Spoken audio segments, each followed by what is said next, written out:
بسم الله الرحمن الرحيم. In the name of Allah, the Beneficent, the Merciful.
کوئی بات کرو مسلم.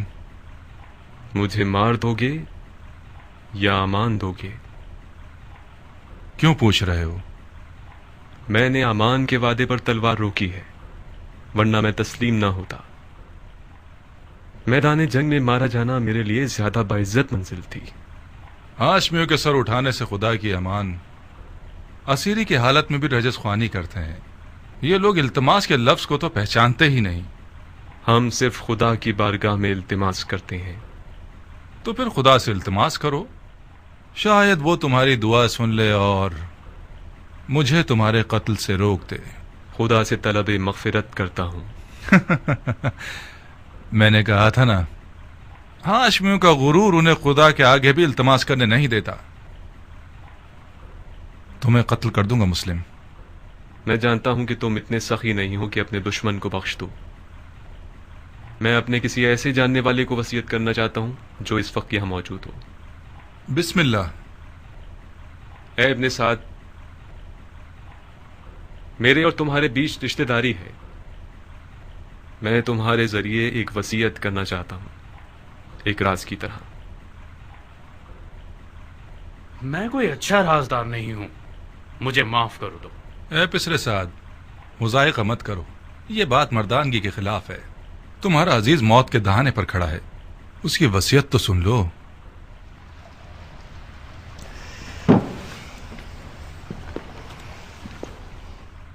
اگر اس کی وصیت سن لوں گا تو پھر مجھے اس پر عمل کرنا پڑے گا. کوئی بات نہیں. ہر چند کے اس جیسے کی وصیت پر عمل کرنا جو کہ مرتد ہے، ثواب بھی نہیں اور گناہ بھی نہیں. تمہاری غیرت مندی اور مردانگی بڑھ جائے گی اس طرح. وصیت پہ عمل کرنا آپ کی مرضی کے خلاف ہوا تو کیا؟ پھر بھی اس پر عمل کرنے کو مردانگی سمجھتے ہیں. اب تک تم نے اس کی وصیت نہیں سنی بندہ خدا.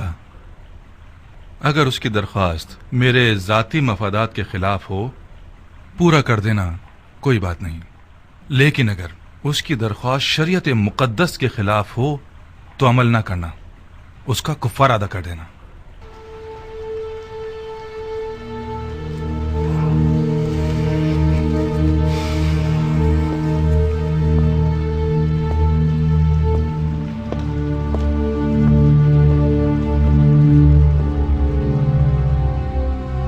وصیت سناؤ مسلم. میرے چچاداد بھائی حسین ابن علی کو لکھ دو کہ کوفہ نہ آئیں، لوٹ جائیں. میرے مرنے کے بعد میرے جسم کو دفنا دینا کہ زمین پڑا نہ رہ جائے. میں کوفہ میں 700 درہم کا مقروض ہوں، وہ ادا کر دینا. میری زرہ اور خود کو بیچ کے ادا کر دینا.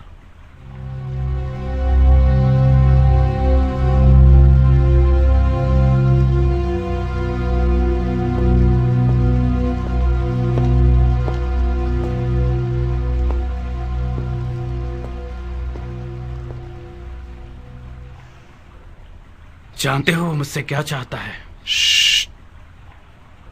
وہ تمہیں امانت دار جانتا ہے عمر. رازدار رہو. امانت دار کبھی خیانت نہیں کرتا.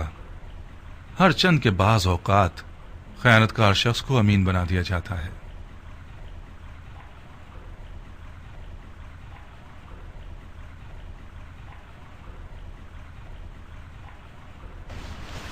خوب مسلم، تم نے وصیت کر دی، کوئی اور خواہش ہے؟ میں پیاسا ہوں، تھوڑا سا پانی دے دو۔ بن حریث، اسے پانی دے دو، مگر اس پیالے میں جس میں حرام گوشت جانوروں کو پانی دیتے ہو۔ وہ مرتد ہو گیا ہے اور جس چیز کو منہ لگائے گا وہ شرعاً نجس ہو جائے گی۔ جی امیر۔ مرتد تو تم ہو کہ بغیر قصاص اس بندہ خدا کو قتل کرتے ہو کہ جس کا قتل کرنا حرام ہے۔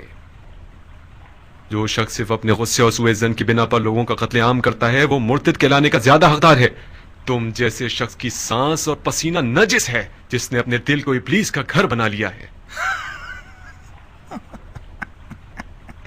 ابلیس تو تم ہو کہ نفس کی خواہش کی بنا پر خلیفہ مسلمین پر خروج کرتے ہو اور ولی المسلمین پر تلوار اٹھاتے ہو اور مسلمانوں کے درمیان تفرقہ پیدا کرتے ہو۔ تمہارا مرتد ہونا بالکل مسلم ہے۔ میں تمہیں خدا کی رضا کے لیے قتل کروں گا، نہ کہ غصے اور سوء ظن کی وجہ سے۔ خدا کی قسم تم جھوٹ کی جڑ ہو۔